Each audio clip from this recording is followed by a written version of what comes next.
Okay, the latest edition of the Westwood Living Podcast takes us back to the Westwood Public Library.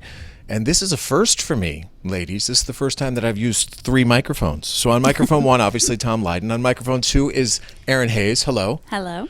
Ooh, that sounds delightful. And on microphone 3 is Maureen Grealish. How are you? Hello. Good. How are you? Fantastic. And these are the women behind Woodland Road Design. And that's what we're here to talk about today. And I appreciate some time. I appreciate your support. I hope that you've enjoyed watching the Westwood Living community grow a bit, and you've been a part of it from the beginning.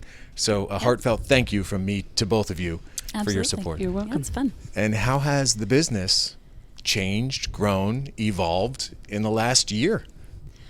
Well, in the last year, we are doing bigger projects. Definitely, COVID was a big change where at first, everyone was on lockdown and it was very scary for our business because we couldn't go into homes. But after the first few months, everyone wanted to change their home, and a lot of spaces within homes. Working from home and right. So we got a lot of work from people just being home and really analyzing their spaces, how they use their spaces, how they want their spaces to look. So we have been hopping since. Well, I will say, I think Erin kind of pivoted really well when COVID hit. She said, why don't we do this? And we started to do a different way where it was online. Mm-hmm. And we set up little packages that kind of encourage people as well. And you're right, we haven't stopped since. Yeah. Well, that's what you want to hear. Yeah. How did you meet? How did you decide that you wanted to become a team? And you're both moms, you have a lot of responsibilities. So when you go out and build this business, how did you say, let's do this together? So I actually started it on my own 7 years ago almost. I was working by myself for 2 years, and it was fine. It was good. I loved what I was doing. But I heard through the grapevine, through a mutual friend, that Maureen was interested in getting into interior design. And I thought, I've seen her home. I've seen what she can do. And I sort of knew her as an acquaintance. I knew she was a lovely person.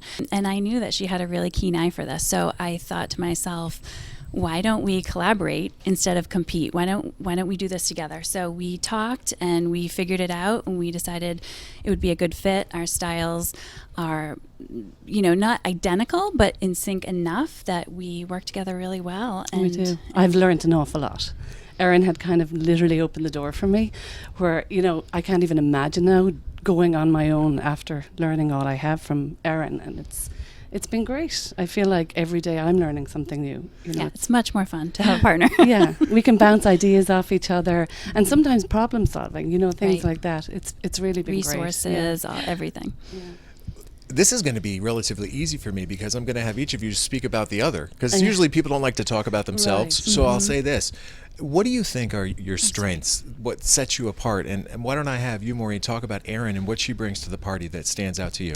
Okay, Erin has an attention to detail that's second to none. And if, for example, I am not able to get myself organized in a way where I'm like, I don't know what the next stage is in this project, she'll say, why don't you just have a look at this? I have a spreadsheet for this. She opens it up. She's just organized. She's very calm. And she thinks about everything, and she calms me down if I'm getting a little excited about something. But I just think her calmness, her professionalism, she's a great person. All right, your turn, Erin. Now you get to gush about Maureen and what she brings to your business. I mean, Maureen is she brings a spark. Her designs are spectacular. She has just a very easy way of putting together a room that's going to be comfortable and functional, but have a really interesting edge to it that people are like, wow, look at that lighting, or look at that tile, or whatever it is. And she's just very easy to work with and kind as well. Likewise. Thanks, Erin. Every project's so different, and you have to look at it with a very unique eye, and every person is different. Every client's different because they don't necessarily know what to expect from working with an interior designer. How much of your process is getting your clientele used to the concept of that objective third party coming in and giving them a hand? That's actually a big part of it. There is a fair bit of education, I would say, in terms of the process for the first couple months. Once we've made a few selections with someone, we have more of a rapport, and things get easier. We kind of know where the design is going.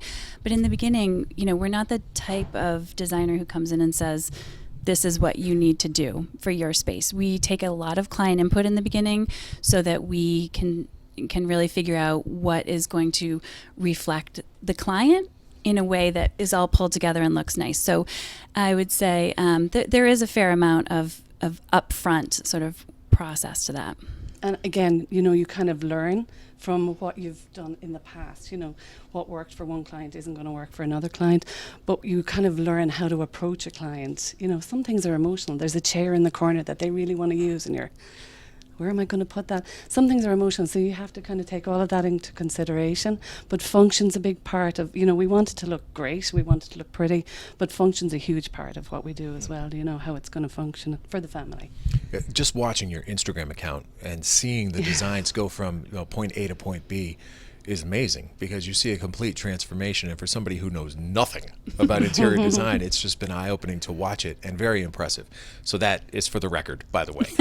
But that's all Erin. All Erin. Is there something that you feel is right in your wheelhouse? When you approach a project, you're like, oh yeah, we're going to knock this out of the park. This is what we are really, really good at. For me, I really love doing kitchens and baths. I think for whatever reason, I love making it all come together and work really well together. And there's all kinds of exciting things happening with tile. Even quartz countertops are so different from 5 years ago. So there's always a new choice. There's always something great and new and different to put in to make someone's space unique and interesting. And I love that. Maureen, what do you do to keep yourself on top of the trends and to know that you have to be a step ahead of the people you're working with? Well, what's funny? I'll look at a lot of what Erin and I'll do. And we have design boards, we share together. So I might get inspiration from something she's doing. But a lot of Instagram, when you're going into the stores all the time, you're getting inspired all the time.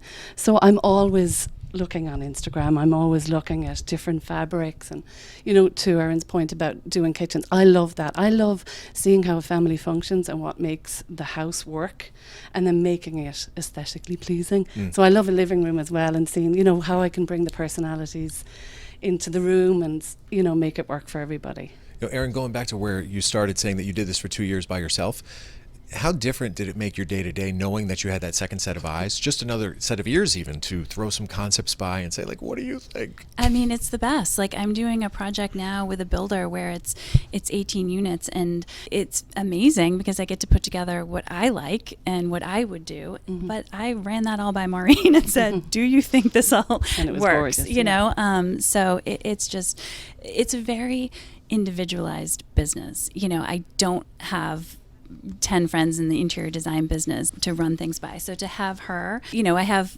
resources that I use and other people that I collaborate with, but to have her to bounce things off of is just awesome. Yeah, and Maureen, what's also intriguing to me is that, Keith, your husband, he runs his own business. He's an electrician, and he did some work at our place, putting the lights in the wall. I didn't know that, Tom. Oh, sure. And how helpful has he been just to kind of help you two get this business booming? Great, even though it's like the cobbler's son. I have a few lights that need replacing in my own house right now. But no, great. It's kind of, sometimes I'll say I need a light switched out, and they're like, oh, we don't have an electrician. I'm like, I might have somebody that I can get. So that definitely has worked in my favour and in the client's favour numerous times. But even the concept of running the business, is it helpful? I mean, do you have a history in business? You know what? No, we didn't. And Keith himself went out on his own about 12 years ago, and he had a learning curve. I was kind of helping him, but I think watching him work hard at it, sitting down and doing it, has definitely helped me. And again, I get a lot from Erin. The business side of it is not my forte, but I'm learning that from Erin. The everyday things on how to be organised, I'm okay with, but on a monthly scale, I definitely learn from Erin. Yeah, that's been the biggest learning curve overall. Is the design piece we have down. Yeah. We've had it, just since the beginning. It's the business side of things. So running the Instagram account, doing the billing, making contacts in the industry to, find resources. Right. It's a lot. So that's the. Yeah. Well, I'll give you a little tip. I mean, it's been amazing to me in this year since I've started this. When I think about the math, I now have 41 different partners who are on board, and everybody's in a different business. So I haven't had a need yet for interior design, but you know what? Right. When I do, I know who I'm going to go to, but I have had a need for, who's going to do my taxes, right? Who's going to help treat my daughter chiropractically, and just opening up that network has been great. So I hope you're taking advantage of the people who are part of our network and reach out to them, because most of them have local interests. What is the best way for people to get in touch with you? So the best way is through our website. It's woodlandroaddesign.com, and we actually revamped it last year, so it's new and improved. It's all of our professional photos are on there, our contact info's on there, and so they reach out, and then from there, we receive the inquiry. We set up an initial phone call where we just have a conversation about the client's goals for their home, their timeline, do they have a contractor or not, what's the situation, and if it's a good fit, then we set up an initial appointment and go from there. So I love it. Easy. I mean, I think about it. In the year since I've met you, we've got a new logo, which is great. I saw a brand new ad design come in for what will be the March issue, which is coming up here in a couple of weeks. So there's growth, and I love watching it happen around me. And it's not just you; it's some of the other clients too. So congrats, continued growth, continued success. Reach out. That's Erin Hayes and Maureen Grealish. You can find them at woodlandroaddesign.com. And as always, if you have anybody else who you think would be a good conversation for me to engage in, let me know. Leyden at bestversionmedia.com. And thank you, as always, for listening to this latest edition of the Westwood Living Podcast. And Erin and Maureen, happy Monday to you. You too, Thanks, Tom. Tom. Thank you.